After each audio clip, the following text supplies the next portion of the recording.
युगों से शापित मानव को बदल दिया वरदानों में। बुद्धं शरणं गच्छामि।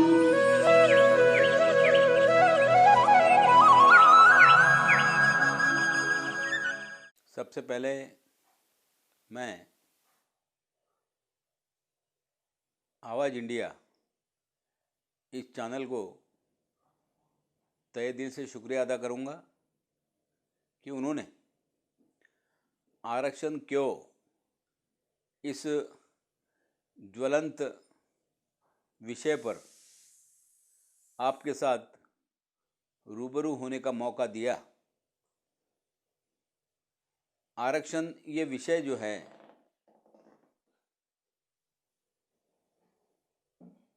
शाहू महाराज से महात्मा ज्योतिराव फुले से फिर डॉक्टर बाबा साहब अम्बेडकर तक और डॉक्टर बाबा साहब अम्बेडकर जी के पश्चात आज 1920 में जो आरक्षण की स्थिति है यहाँ तक, इसका एक गहरा इतिहास रहा है। और इसलिए इस विषय पर आरक्षण क्यों, किस लिए और कब तक, ये विषय पर मुझे आपके साथ कुछ समय चर्चा करनी है।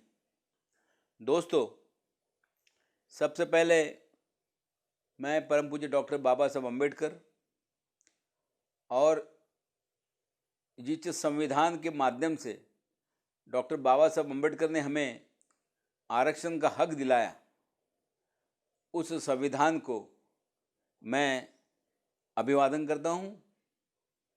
दोस्तों, डॉक्टर बाबा साहब अम्बेडकर ने जी ये संविधान का निर्माण क्यों किया और इस संविधान के माध्यम से वो क्या चाहते थे, इसका जो आराखड़ा है उन्होंने हमारे कॉन्स्टिट्यूशन का जो प्रीएम्बल है, जिसे हम प्रास्ताविक कहते हैं, प्रास्ताविका कहते हैं, उसमें है। तो उस प्रीएम्बल में डॉक्टर बाबा साहब अम्बेडकर जी ने कहा है कि समता, स्वातंत्र्य, बंधुता और न्याय, ये जो चार मूल्य है, ये चार मूल्य के प्रस्तावना करना, ये हमारे संविधान का उद्देश्य है। ये हमारे संविधान की उद्देश्य का है। तो पूरे संविधान का जो ढांचा है वो एक चार मूल्यों की प्रस्तावना के लिए है। और समता, स्वातंत्र्य, बंधुता, न्याय, इस मूल्य की अगर प्रस्तावना करनी है तो बाबा साहब ने रामबाण नहीं तो भीमबाण उपाय बताया, और वो उपाय का नाम है आरक्षण। तो रिजर्वेशन, ये बाबा साहब ने बताया कि ये तुमको प्रीएम्बल की जो मूल्य जो है, इसकी अगर प्रस्तावना करनी है तो जो वर्ग जो हजारों सालों से नौकरियों से, शिक्षा से, सामाजिक सुविधाओं से, हकों से वंचित रहा है, उस वर्ग को अगर ऊपर लाना है तो ये उन्हें सर्विस में, सेवाओं में, नौकरियों में उन्हें आरक्षण देना पड़ेगा। और उन्हें शिक्षा प्राप्त करने के लिए शिक्षा संस्थाओं में भी उन्हें आरक्षण देना पड़ेगा। ये बात आई। और फिर उसके बाद नौकरी के आरक्षण के लिए डॉक्टर बाबा साहब अम्बेडकर जी ने इंडियन कॉन्स्टिट्यूशन के कलम 16(4) में प्रावधान किया, और उस प्रावधान के वजह से आरक्षण ये जो है ये केवल सुविधा नहीं रही, तो आरक्षण जो है वो इस देश के दलितों का, मागास वर्गीयों का एक हक बन चुका है। तो ये आरक्षण जो है वो किस लिए, ये सवाल आपके सामने रखा जाता है। तो मैंने जो इसके बात का उल्लेख जो किया था कि आरक्षण इसलिए है कि हमें इस देश में समता चाहिए, equality of status and opportunity. दर्जा जो है हमारा, एक इंसानियत का दर्जा हमें मिलना चाहिए।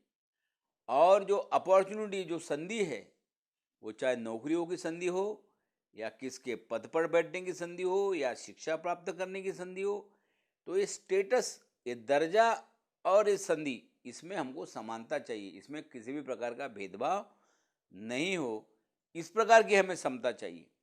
न्याय जो है, बाबा साहब कहते हैं कि सामाजिक, आर्थिक, राजकीय न्याय चाहिए, कि हमने लोगों को न्याय दिया है, one man one vote one value. लेकिन सामाजिक जीवन में आज हमको सवर्णों के बराबरी का मौका नहीं है, तो इसलिए हम लोग समान न्याय की बात हमारा कॉन्स्टिट्यूशन कहता है। तो ये समता प्रस्थापित करने के लिए, ये न्याय दिलाने के लिए, लोगों को सामाजिक, आर्थिक, राजकीय आज़ादी देने के लिए, और ये सब प्रकार का जो भेदभाव है, जात के आधार पे, धर्म के आधार पे, रंग के आधार पे, पंथ के आधार पे, भाषा के आधार पे, ये सारा दूर हो, जातिवाद दूर हो, और ये सब दूर करने के लिए फिर बाबा साहब ने हमें आरक्षण का हक दिया है। ये बात आप लोगों ने ध्यान में रखना चाहिए। आरक्षण किस लिए है? तो आरक्षण इसलिए है कि बाबा साहब अम्बेडकर ने इंडियन कॉन्स्टिट्यूशन में जो वैल्यू दी, ये वैल्यू की जब तक प्रस्तावना नहीं होती तब तक ये हमें आरक्षण मिलता रहेगा। तो इसलिए आरक्षण क्यों ये जो विषय है, तो शैक्षणिक और रोजगार में जो डिस्क्रिमिनेशन हो रहा है, जो भेदभाव हो रहा है जात के आधार पर, जो शैक्षणिक क्षेत्र में जो हमें एडमिशन्स है, वो केवल हम दलित है, गरीब है, इसलिए हमें शिक्षा से वंचित कर रखा जा रहा है। रोजगार में भी जो हम देखते हैं कि प्राइवेट सेक्टर में भी आज जो है रिजर्वेशन नहीं है, और जो सार्वजनिक सेक्टर है, जो सरकारी दफ्तर है या सरकारी ऑफिसेस है, वहाँ पर आज देखते हैं कि सभी तरफ में नौकरी में बैन लगा हुआ है। अभी कोरोना का वायरस आ गया तो सरकार ने घोषित कर दिया कि आने वाले 2 साल हम लोग सारे सर्विसेज पे बैन करते हैं। तो सर्विसेज पे अगर बैन करोगे तो ये जो लड़का जिन्हें आरक्षण मिलने वाला है, ये आरक्षण से वंचित हो जाएगा, घटना दत्त अधिकारों से वंचित हो जाएगा। तो आरक्षण, तो मागास वर्गीयों को शिक्षा में पार्टिसिपेशन होना चाहिए, शिक्षण में पार्टिसिपेशन होना चाहिए, उसको संधि मिलना चाहिए, उसको अपॉर्चुनिटी मिलना चाहिए, इसलिए आरक्षण है। और आरक्षण महत्वपूर्ण इसलिए है कि आरक्षण केवल नौकरी के लिए नहीं है, तो इस देश के समस्त जो पॉलिसी मेकिंग है या धोरण निर्धारण करना की प्रक्रिया जो है, ये धोरण निर्धारण करने के प्रक्रिया में हमारा सहभाग, sharing in policy making, sharing in decision making, निर्णय प्रक्रिया में हम सब हमारा सहभाग होना चाहिए देश के, इसलिए ही आरक्षण है। और इसलिए सामाजिक, शैक्षणिक जो बैकवर्डनेस जो समाज में बढ़ा हुआ है, इसलिए ये आरक्षण है। और जो वर्ग जो है शासन व्यवस्था में, जो अभी एकाधिकारशाही जो चल रही है, वो चाहे किसी पार्टी की हो या कोई जात की हो या किसी धर्म की हो, ये जो एकाधिकारशाही है, ये एकाधिकारशाही खत्म करके सब समान नागरिक को सत्ता में पार्टिसिपेशन मिलना चाहिए, इसलिए ये आरक्षण है। और आर्थिक और नैसर्गिक जो संसाधन जो है, इस संसाधन में हमारा भी हिस्सा है, हमारा भी शेयर है, इसलिए हमें आरक्षण की हम लोग बात करते हैं। और बाबा साहब ने कहा है कि ये रिजर्वेशन जो है सामाजिक, आर्थिक, लोकशाही के प्रस्तावना के लिए हम लोग रिजर्वेशन मांगते थे, सामाजिक न्याय के लिए हम रिजर्वेशन मांगते हैं, हम बंधुभाव स्थापना करने के लिए हम आरक्षण मांगते हैं। तो ये आरक्षण क्यों है, इसकी ये सारी पार्श्वभूमि जो है मैंने आपके सामने यहाँ पर विशद की है। दोस्तों, लोकशाही के 4 स्तंभ हैं। ये लोकशाही के 4 स्तंभ में देश की संसद, देश की न्याय व्यवस्था, देश की नौकरशाही, और उसके बाद में मीडिया और प्रेस। तो बाबा साहब कहते हैं कि हमें शासन करती जमात बननी है। तो शासन करती जमात बनना है, इसका मतलब क्या है? ये जो लोकशाही के जो 4 स्तंभ हैं, ये 4 स्तंभ में हम लोगों ने वो 4 स्तंभ को हासिल करना चाहिए, उसको हस्तगत करना चाहिए, उसको काबिज करना चाहिए। तो आप मुझे बताइए कि संसद के अंदर हमें आरक्षण है, हमारे शेड्यूल कास्ट के, शेड्यूल ट्राइब के खासदार लोग वहाँ पर चुन के आ रहे हैं, लेकिन कितना उनकी आवाज़ कितनी है पार्लियामेंट के अंदर? क्या कोई देश का जब बजट रखा जाता है तो कौन से शेड्यूल कास्ट, चाहे वो किसी भी पॉलिटिकल पार्टी का हो, क्या उन्हें बोलने का मौका दिया जाता है? कोई भी बिल वहाँ पर जो आता है पार्लियामेंट के अंदर, कितने शेड्यूल ट्राइब के खासदार जो है उस बिल पे बोलने के लिए, चाहे वो भारतीय जनता पक्ष हो या चाहे कांग्रेस हो या चारे लोग हैं, वो कहाँ कौन थे शेड्यूल ट्राइब के खासदारों को इस बात का मौका देते कि इस बिल पे आपने बोलना चाहिए, तो उनकी बात रखी जाती है। तो वो जो SC ST के प्रतिनिधि करके आज वो पार्लियामेंट में काम नहीं कर रहे हैं, बल्कि वो किसी पॉलिटिकल पार्टी के प्रतिनिधि करके वहां पार्लियामेंट में काम कर रहे हैं। यानी रिजर्वेशन है, लेकिन उनका प्रतिनिधित्व जो है वो पार्लियामेंट में आज हमको नहीं दिखता। तो वो रिजर्वेशन को कोई मतलब नहीं, इसलिए पॉलिटिकल रिजर्वेशन का कोई मतलब नहीं रहा। दूसरा, न्याय व्यवस्था, जुडिशियरी। अब देश का सर्वोच्च न्यायालय हो चाहे हाई कोर्ट हो, वो यहाँ पर रिजर्वेशन नहीं है। बाबा साहब ने भी कॉन्स्टिट्यूशन प्रोविजन करते हुए जुडिशियरी को थोड़ा सा अलग दर्जा देने के लिए और उसको एटोनॉमी देने के लिए यहाँ पर रिजर्वेशन नहीं दिया। और इसलिए आज हम लोग देखते हैं कि देश के हाई कोर्ट के अंदर कुछ उंगलियों पे गिनोगे उतने हाई कोर्ट जज शेड्यूल ट्राइब के आपको दिखेंगे। और कई सालों के बाद आज हम देखते हैं कि सुप्रीम कोर्ट में एक शेड्यूल कास्ट का जज है। तो इतने सारे संख्या में जुडिशरी जो न्याय लोगों को देती है, जो अन्याय हुआ वो लोगों को न्याय देने का काम, कानून का इंटरप्रिटेशन करने का काम जुडिशरी का है। तो ये सारी जुडिशरी में देयर इज नो रिजर्वेशन, और रिजर्वेशन नहीं है। और फिर रिजर्वेशन नहीं होने से वहाँ पर तुम्हारे जजेस जो है, तुम्हारे हाई कोर्ट जजेस है, सुप्रीम कोर्ट जजेस तुम्हारे यहाँ नहीं है। न्याय व्यवस्था में रिजर्वेशन है ही नहीं। तीसरा है नौकरशाही, इसमें आरक्षण है। क्लास 1, क्लास 2, क्लास 3, क्लास 4 में रिजर्वेशन है, लेकिन रिजर्वेशन कहाँ भरा जाता है? क्लास 4 में रिजर्वेशन भरा जाता है, क्लास 3 में रिजर्वेशन भरा जाता है, क्लास 2 में थोड़ा बहुत रिजर्वेशन। क्लास 1 की सारी जो पोस्ट देखिए आप, इस सारे पोस्ट के अंदर आज बहुत बड़े पैमाने पे बैकलॉग है। आप देखिए पूरे जो कैबिनेट सेक्रेटरी है सेंट्रल गवर्नमेंट के, वो कैबिनेट सेक्रेटरी में आप गिन के बता दीजिए कैबिनेट सेक्रेटरी में कितने शेड्यूल कास्ट के कैबिनेट सेक्रेटरी है। मैं दावे से कहता हूं कि एक भी शेड्यूल कास्ट का सेक्रेटरी नहीं है, एक भी शेड्यूल ट्राइब का सेक्रेटरी नहीं है। तो सेंट्रल गवर्नमेंट में कैबिनेट के जो स्तर पे जो धोरण निर्णय लेने वाले जो कैबिनेट सेक्रेटरी होते हैं, वहाँ पर तुम्हारा ये रिप्रेजेंटेशन है। और कलम 16(4) में ये लिखा हुआ है कि एडिक्वेट रिप्रेजेंटेशन देना चाहिए। एडिक्वेट रिप्रेजेंटेशन का मतलब क्या होता है? पुरेशा प्रमाणामध्ये प्रतिनिधित्व द्या। तो एडिक्वेट रिप्रेजेंटेशन जो है, जितनी वो अगर हम उनकी लोक संख्या के आधार पे, अगर आज शेड्यूल कास्ट की लोक संख्या पूरे देश में अगर 15% है, तो कैबिनेट सेक्रेटरी भी तो हमारे 15% होना चाहिए।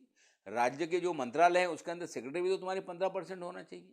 जितने भी तुम्हारे कलेक्टर है वो भी तो तुम्हारे 15% होना चाहिए। तो वो है क्या? तो भी तुमको साइड पोस्टिंग दी जाती, वो वहाँ पर तुम्हारा यानी इसका मतलब धोरण और निर्णय प्रक्रिया से बाहर हट के कहीं तो भी पोस्टिंग तुम्हें दी जाती है। और मीडिया और प्रेस तो आज हम देखते हैं, इलेक्ट्रॉनिक मीडिया, टेलीविज़न देख लीजिए आप, टेलीविज़न के जितने पूरे चैनल आप देख लीजिए, कहाँ रिप्रेजेंटेशन है? कहाँ तुम्हारे चेहरे दिख रहे हैं वहाँ पर टेलीविज़न के ऊपर? तो तुम्हारे कुछ 2-4 मीडिया होंगे जो प्राइवेट चैनल, उसके अंदर जो लोग काम करते हैं वही लोग हैं। लेकिन जो नेशनल चैनल है, वो नेशनल चैनल में आज तुम्हें बताइए, कोई मेश्राम दिखता है, कोई रामटेके दिखता है, कोई मसराम दिखता है? कौन दिख रहा है यहाँ पर? चाहे वो तुम्हारा न्यूज़ सेक्टर हो, चाहे तुम्हारा इंटरटेनमेंट सेक्टर हो, या तुम्हारा फिल्म सेक्टर हो, इस सेक्टर में आप देख लीजिए। तो इसका मतलब है कि media, electronic media, print media में आज तुम्हारा रिप्रेजेंटेशन नहीं है, क्योंकि वहाँ पर रिजर्वेशन नहीं। तो ये जो 4 स्तंभ हम जो लोकशाही के कहते हैं, इसके अंदर आज रिजर्वेशन नाम की कोई चीज़ नहीं है। तो फिर ये शासन करती जमात बनेगी कैसे? ये सवाल आज हमारे सामने है। तो ये रिजर्वेशन का मतलब क्या? सिर्फ क्लर्क बनाना है, या ये 4 स्तंभ के अंदर तुम्हें शेयरिंग देना है, या तुम्हें पार्टिसिपेशन देना है? इस बात का आपको विचार करना चाहिए। लोग ये कहते हैं कि तुमको आरक्षण देंगे। जब 1950 में आरक्षण देना शुरू किया कॉन्स्टिट्यूशन से, आज 2020 है, यानी तुमको 70 साल हो रहे हम लोग आरक्षण दे रहे। अब और कितने साल तुमको देना? ऐसे सवाल खड़ा करते, आरक्षण कब तक? तो मेरा उन सब लोगों को ये सवाल है कि आज भी क्लास 1 क्लास 2 का एक बड़े पैमाने पे अनुशेष पूरे देश में है। आपने पूरी जगह अभी तक भरे नहीं। 60% से ज़्यादा बैकलॉग क्लास 1 क्लास 2 में हैं। तो ये आपने अनुशेष ही नहीं भरा। इसका मतलब है कि आरक्षण धोरण की आप लोगों ने इम्प्लीमेंटेशन ही अगर नहीं किया तो ये 70 साल अगर हो गए तो उसको मतलब क्या है। और दूसरी बात है, आरक्षण इसलिए नहीं भरा गया कि जो भी कोई कानून तोड़ता है, आरक्षण क्या है, एक कानून से मिला हुआ है, वो हक है हमारा वाला। तो जो भी कानून तोड़ता है तो उसे हम लोग क्या करते हैं, उन्हें सजा देते हैं। जैसा कि इनकम टैक्स किसी ने नहीं भरा तो इनकम टैक्स एक्ट में क्या होता है, हम उन नहीं उसको नहीं भरा तो उसको हम लोग जेल में डाल देते हैं। सेल टैक्स नहीं भरा तो जेल में डाल देते हैं। तो रिजर्वेशन जो लोग इम्प्लीमेंट नहीं करते या जो रिजर्वेशन नहीं भरते, उस ऑफिसर को हम लोग जेल में डालते हैं क्या? उसके खिलाफ में हम लोग क्रिमिनल एक्शन लेते क्या? उसके खिलाफ में हम फौजदारी के एक्शन लेते क्या? नहीं लेते। इसीलिए संविधान के अंदर जो कॉन्स्टिट्यूशनल हमको अधिकार मिले, उसकी जो इम्प्लीमेंटेशन नहीं करता उस पर कोई एक्शन नहीं होती। इसलिए रिजर्वेशन इस देश में भरा नहीं जा रहा। और सर्वोच्च न्यायालय के जो अलग अलग निर्णय हुए हैं आरक्षण के अमल बजावनी के खिलाफ में, ये सारी बात हम लोग जब देखते हैं तो इसका मतलब है कि ये 50 साल तक ये जो कह रहे हैं कि 70 साल से हम लोग आरक्षण दे रहे हैं, ये थोता नहीं। मैं हर जगह ये कहता हूँ कि 1950 में हमारे जो लड़के हैं वो पढ़ने लग गए, तो जिसे वो कॉन्स्टिट्यूशनल राइट्स मिला पढ़ने का, तो मैं वही से बात शुरू करूँगा। तो आप देखिए कि 1950 में जो लड़का पहली में गया होगा तो 25 साल के बाद ग्रेजुएट हो गया है। तो 1950 से लेके 1975 तक तो लड़का तो दलित शेड्यूल ट्राइब का ग्रेजुएट ही नहीं था। तो क्लास 1 क्लास 2 ऑफिसर के पद के लिए मिनिमम क्वालिफिकेशन ग्रेजुएट मांगते हैं। तो आप लोग 50 से 75 तक तो तुम्हारे समाज में ग्रेजुएट ही नहीं थे, तो क्लास 1 क्लास 2 ऑफिसर के लिए लोग अवेलेबल ही नहीं थे। यानी 25 साल जो है वो केवल क्वालिफाई करने में, लोगों को ग्रेजुएट बनाने में तुम्हारे गए। और आप कहते हैं कि तुमको हम लोग 70 साल से आरक्षण दे रहे हैं। अरे 25 साल में तो क्या हुआ? उसके बाद में 1975 से 85 तक फिर कई लोग अलग अलग स्पेशलाइजेशन में लोग गए। तो मैं हमेशा ये कहता हूँ कि 1950 से लेकर 1975 तक सिलेक्शन कमेटियाँ हैं, यहाँ जो भी हमारी रिक्रूटमेंट बोर्ड है, उनके सारे रिपोर्ट आप लोग देख लीजिए, आपको ये दिखेगा कि सिर्फ क्लास 3 और क्लास 4 का बैकलॉग भरा गया, लेकिन यहाँ पर ग्रेजुएट ही नहीं, पोस्ट ग्रेजुएट नहीं है। तो 1950 से लेकर 1975 तक कहा गया कि कैंडिडेट्स आर नॉट अवेलेबल। फिर 75 से लेके लोग कैंडिडेट अवेलेबल होने लगे 85 तक, 10 साल तक। तो बोले फिर इंटरव्यू के सिलेक्शन कमेटी के रिपोर्ट में लिखा हुआ है कि candidate is available but not suitable. जब अवेलेबल नहीं था तो बोले अवेलेबल नहीं है, और जब अवेलेबल हो गया तो बोलते सूटेबल नहीं है। और जब वो सूटेबल हो गया, अच्छा अंग्रेजी बोलने लगा, सूट पहनने लगा, टाई पहनने लगा, तो बाद में सिलेक्शन कमेटी की आप रिपोर्ट देख लीजिए 1985 से लेकर 1995 तक कि candidate is available, candidate is suitable, but candidate is not capable for this post. यानी जब अवेलेबल नहीं था तो कहते थे अवेलेबल नहीं है, जब अवेलेबल हो गया तो बोले सुटेबल नहीं है, जब सुटेबल हो गया तो बोले कैपेबल नहीं है। और आज मेरा कहना है कि मैं यूनिवर्सिटी के रजिस्ट्रार के पद पर बहुत सारे सिलेक्शन कमेटी में मैं गया, तो लोगों की मानसिकता देखा मैंने कि जब अच्छा इंटरव्यू शेड्यूल ट्राइब के लड़कों का हुआ, लेकिन जब उसे लेने का नहीं रहा तो वो सोचते कि क्या लिखना, नॉट अवेलेबल नहीं लिख सकते, अवेलेबल, सूटेबल, कैपेबल। बट क्या मैंने कहा अभी बट एक ही है कि available, suitable, capable but untouchable. अब वो अनटचेबल है इसलिए उसे नहीं लेना, इसके सिवा कोई दूसरा रास्ता उनके पास नहीं है। लिख दो ना भाई अनटचेबल है इसलिए हम लोग नहीं ले रहे, अब उसके सिवा कोई दूसरा रास्ता नहीं है। तो ये 1950 से लेके आज तक ये सिस्टम के अंदर ऐसे ही हुआ कि 25 साल तक तो लोग अवेलेबल ही नहीं थे, और सूटेबल बने तो लगे सूटेबल नहीं है, कहने लगे अभी ये कैपेबल नहीं है, कहने लगे कि हम लोग। ये सारे सिस्टम के अंदर उनकी नीयत में खोट होने से आरक्षण नहीं भरा गया। इसलिए हम लोग, आप जो कहते हैं कि 70 साल आरक्षण दिए अभी ये बंद करो, तो आपने आरक्षण नियत के साथ, नीति के साथ हमें दिया नहीं। तो तो इसे बंद करने का सवाल नहीं खड़ा होता।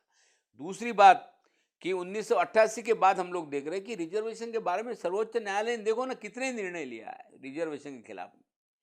चक्रधर पासवान के केस में 1988 में कहा कि सिंगल पोस्ट को रिजर्वेशन नहीं रहेगा, यानी जो एक पद रहेगा, जैसा महाराष्ट्र सरकार में डायरेक्टर का एक पद है, वाइस चांसलर का एक पद है, रजिस्ट्रार का एक पद है, तो सिंगल पद जो है जिसको बाबा साहब कहते हैं कि ये मारे चीज आगा मुख्य चीज आगा, तो बोले सिंगल पद में रिजर्वेशन नहीं रहेगा। जो पहले आड़ी पाड़ी से रहता था, यानी पहले अल्टरनेट रहता था, पहले रिजर्वेशन फिर नॉन रिजर्वेशन, उसमें का रिजर्वेशन सुप्रीम कोर्ट ने निकाल दिया।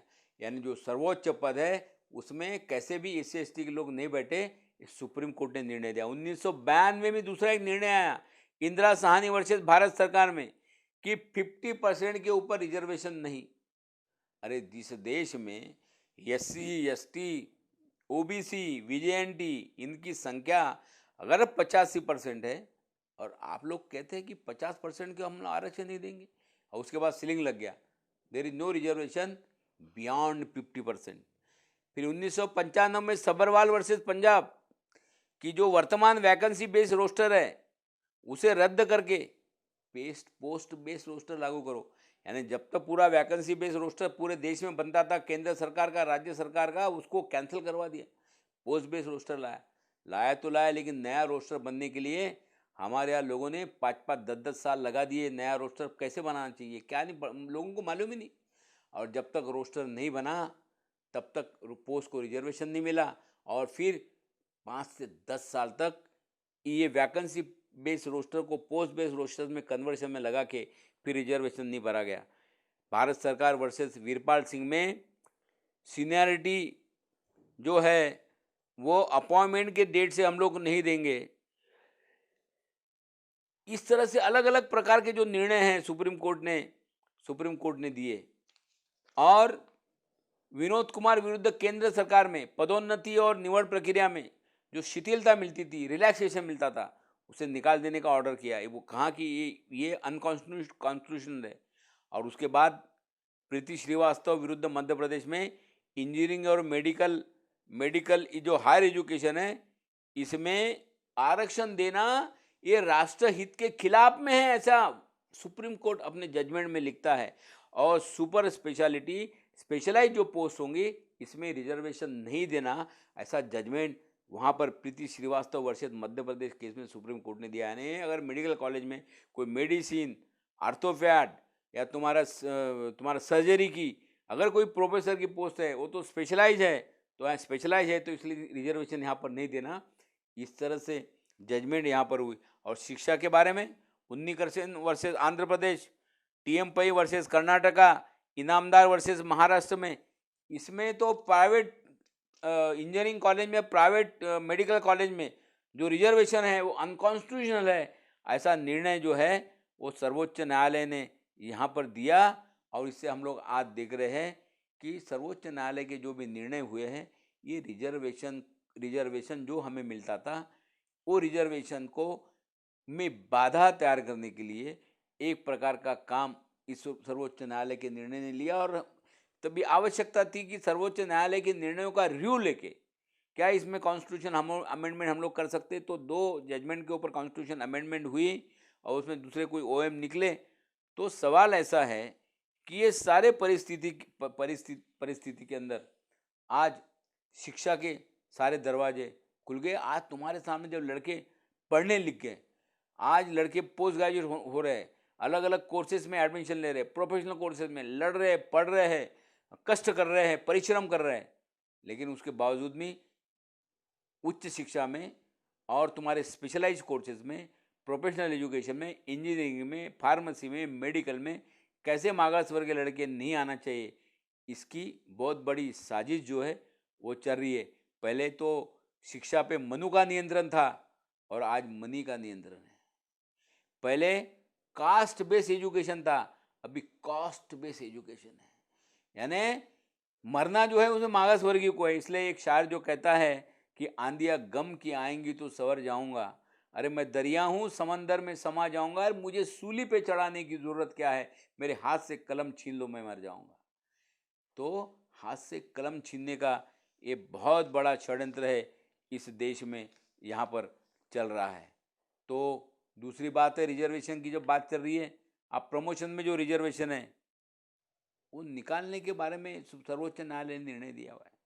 अब इंडियन कॉन्स्टिट्यूशन के 16(4) में अपॉइंटमेंट एक शब्द का इस्तेमाल किया है। तो अपॉइंटमेंट जो है, अपॉइंटमेंट बाय डायरेक्ट रिक्रूटमेंट या अपॉइंटमेंट बाय प्रमोशन, दो ही तो रास्ते हैं। तो जब अपॉइंटमेंट, जब ये वर्ड दिया हुआ है कॉन्स्टिट्यूशन के अंदर, तो इसका मतलब ऐसा है कि तुम्हें प्रमोशन के भी एवेन्यू ओपन करने चाहिए। लेकिन सर्वोच्च न्यायालय ने आज, अब उस वक्त कॉन्स्टिट्यूशन बनाने लिखने वालों को शायद ये मालूम नहीं था कि सर्वोच्च न्यायालय जो है वो तुम्हारे 16(4) में अपॉइंटमेंट ये वर्ड का इस तरह से उसका इंटरप्रिटेशन करेगा। है तो उन्होंने लिख दिया रहता अपॉइंटमेंट इन ब्रैकेट में डायरेक्ट रिक्रूटमेंट एंड प्रमोशन। अरे अपॉइंटमेंट का मतलब होता है कि अपॉइंटमेंट दो रास्ते से होती है, अपॉइंटमेंट डायरेक्ट रिक्रूटमेंट से होती है, अपॉइंटमेंट प्रमोशन से होती है। तो फिर तुम डायरेक्ट रिक्रूटमेंट का रास्ता रोक रहे हो, वहाँ रास्ता खुला रख रहे हो, और प्रमोशन में रिजर्वेशन नहीं दे रहे। आज महाराष्ट्र गवर्नमेंट जो फुले अंबेडकर शाहू के विचारों पे चल रही है, ये बताने में मुझे बहुत खेद हो रहा है कि आज भी यहाँ पर पदोन्नति में जो मिलने वाला हमारा आरक्षण है उसको रोका गया है।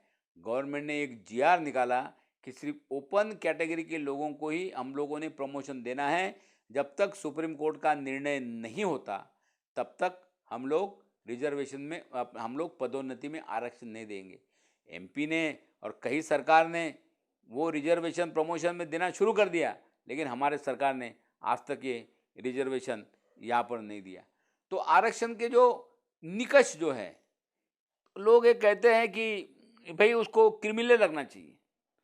वो आरक्षण जो है वो आर्थिक आधार पे देना चाहिए, जात के आधार पे नहीं देना चाहिए। जो अभी शेड्यूल ट्राइब को जो रिजर्वेशन मिलता है वो जात के आधार पे मिलता है। तो वो जात के आधार पर न देते हुए वो इकोनॉमिकल कंडीशन के आधार पे दिया जाए, या वो उसमें क्रिमिनल लगाया जाए। अगर इतने उसकी अगर ये होगा वार्षिक उत्पन्न, तो उसके ऊपर उनको रिजर्वेशन नहीं देना चाहिए।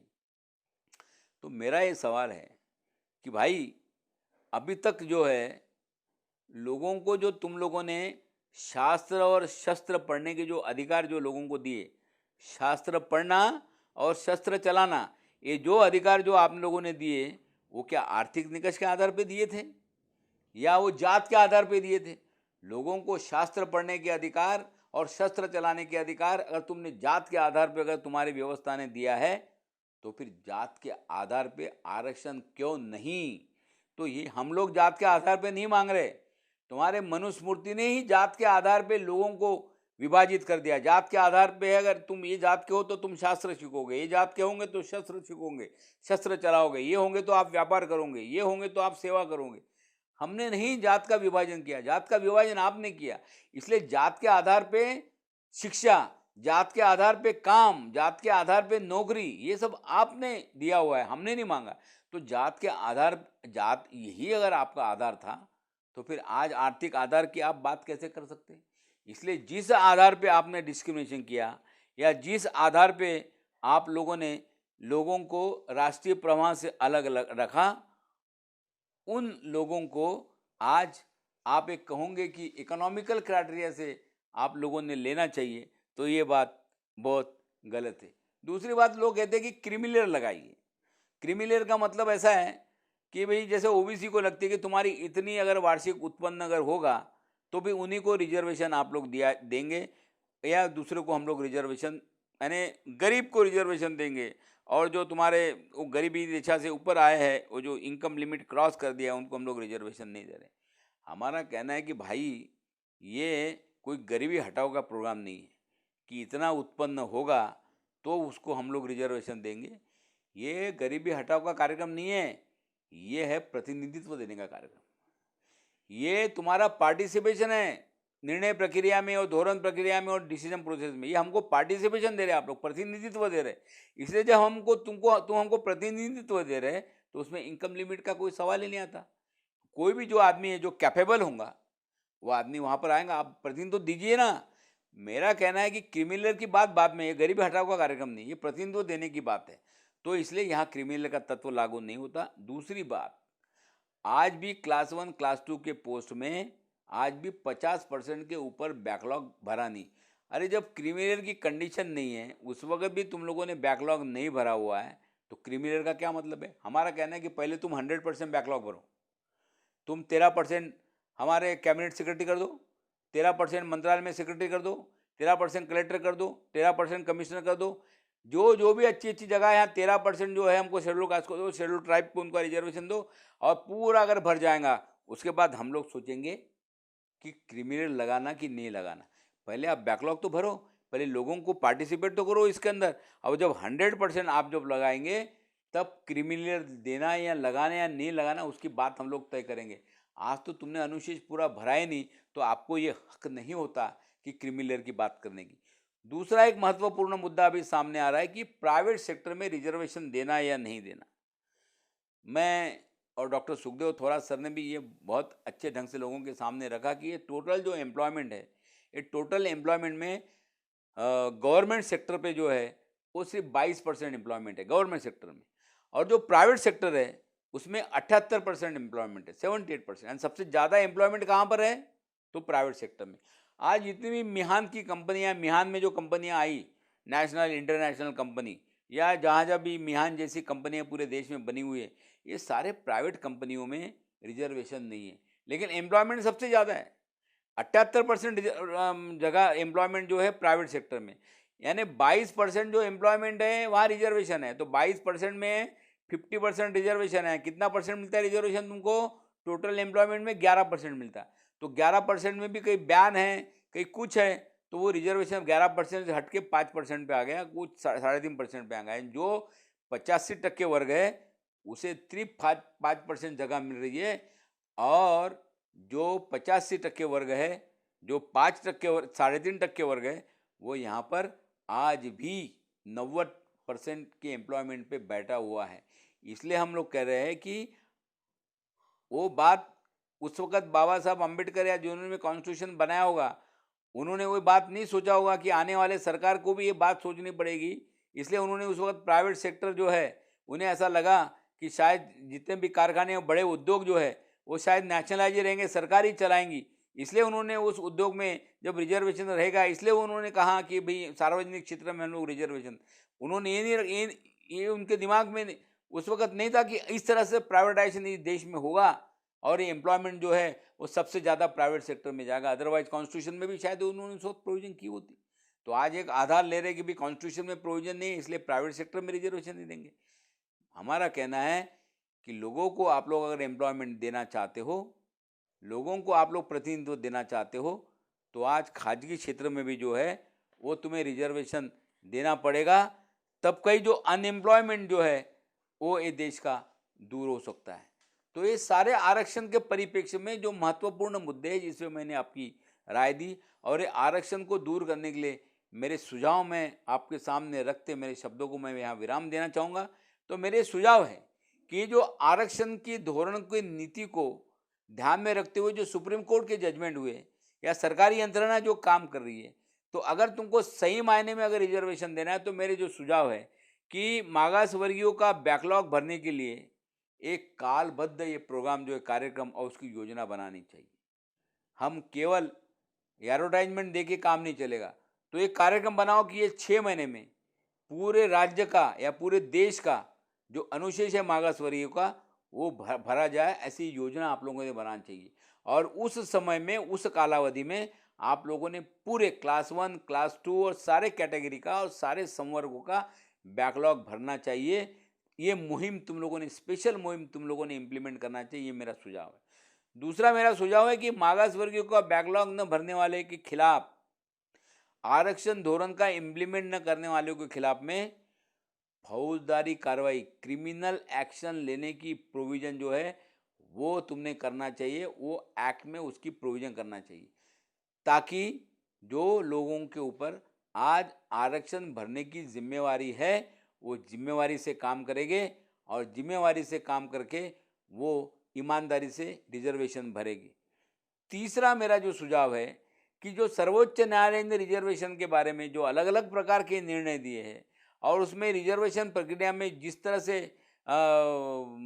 एब्स्ट्रैगल जो तैयार हो गए हैं, जो हर्डल जो तैयार हो गए हैं, तो हम सर्वोच्च न्यायालय के निर्णय का मान रखते हैं, लेकिन ये मान रखते हुए भी अगर हमें ऐसा लगता है कि भाई ये सरकार के सर्वोच्च न्यायालय के निर्णय की वजह से हम लोग को जो कॉन्स्टिट्यूशन में जो लोगों को जो एडिक्वेट रिप्रेजेंटेशन है हम लोग नहीं दे पा रहे, तो हम लोग को सारे निर्णयों का एक राष्ट्रीय स्तर पे उसका रिव्यू होना चाहिए और रिव्यू लेके एक प्रकार की समिति उसकी गठित करना चाहिए और जहाँ जहाँ भी लगे वहाँ कॉन्स्टिट्यूशन अमेंडमेंट करने की बात हो या कुछ अलग अल्टरनेट रेमेडी हो तो उसका भी विचार सरकार ने करना चाहिए।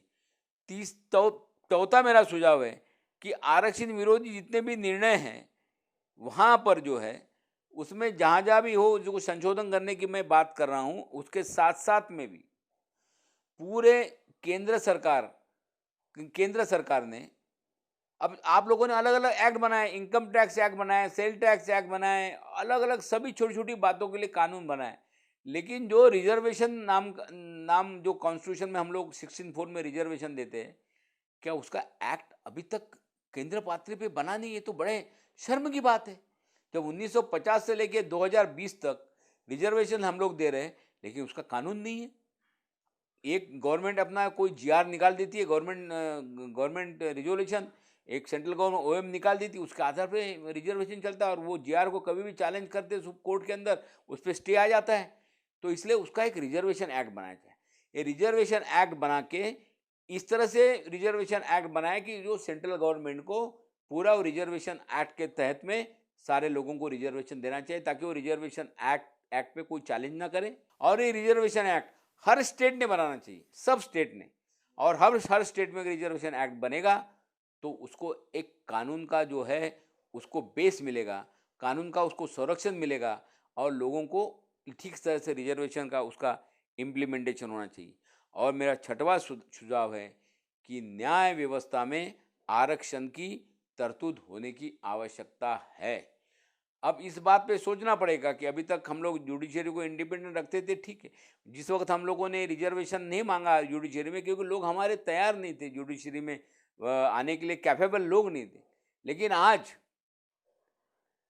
हाई कोर्ट में डिस्ट्रिक्ट जज बोलो या हाई कोर्ट बोलो या सुप्रीम कोर्ट में, आज पूरे देश में शेड्यूल कास्ट, शेड्यूल ट्राइब के लोग जो है वो उस पद पर बैठने के लिए शिक्षा के दृष्टिकोण से और सभी दृष्टिकोण से वो कैपेबल हो गए हैं।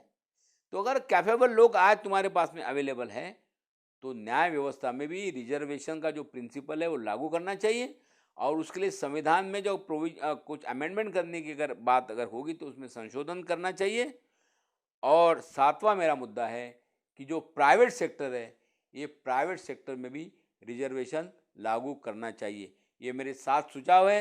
इस सुझाव को इस देश की व्यवस्था ने, इस देश की सरकार ने इस सुझाव के ऊपर गंभीरता से विचार करना चाहिए और जो आरक्षण के लिए लड़ने वाले जितने भी सामाजिक संगठन हैं या जितने भी संगठन हैं या जितने भी राजकीय संगठन हैं, और सब लोगों ने इस सुझाव के ऊपर मंथन करके एक अपनी ऐसी ताकत खड़ी करे कि ये ताकत के आधार पे जो कॉन्स्टिट्यूशनल प्रोविजन है हमको एडिक्वेट रिप्रेजेंटेशन मिल जाए। क्योंकि राजकीय रिजर्वेशन मिलने से काम नहीं होगा, ये जब तक ये सामाजिक और ये आर्थिक जो रिजर्वेशन है, सर्विस के मैटर का रिजर्वेशन है, शिक्षा का रिजर्वेशन है, ये जब तक ठीक से मिलेगा नहीं और उसका ठीक से इम्प्लीमेंटेशन नहीं होगा, तो मुझे ऐसा लगता है कि बाबा साहब आम्बेडकर जो कॉन्स्टिट्यूशन में जो प्रोविज़न देके जो व्यवस्था में परिवर्तन लाना चाहते थे वो परिवर्तन नहीं होगा। तो मुझे ऐसा लगता है कि जो लोगों के दिल में ही आरक्षण देने की बात नहीं है, उन लोगों के दिल में आरक्षण कैसे आएगा, उस दृष्टिकोण से हमें एक व्यापक स्तर से ये विचार करना पड़ेगा।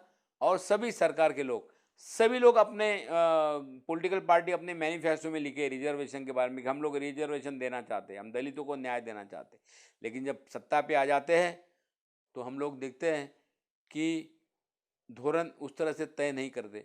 तो हमारा एक प्रेशर ग्रुप जो है, प्रेशर गट जो है इस देश में तैयार हो पॉलिटिकली, सोशली, और हम लोग ये रिजर्वेशन की पॉलिसी को ठीक से कैसे इम्प्लीमेंट करें, इस तरह से हम लोग दबाव तैयार करें, तभी बाबा साहब का रिजर्वेशन देने के बारे में जो सपना था वो पूरा कर पाएंगे, ऐसा मुझे लगता है। यही शब्दों के साथ मैं मेरे इस वक्तव्य को यहीं पर विराम देना चाहूँगा।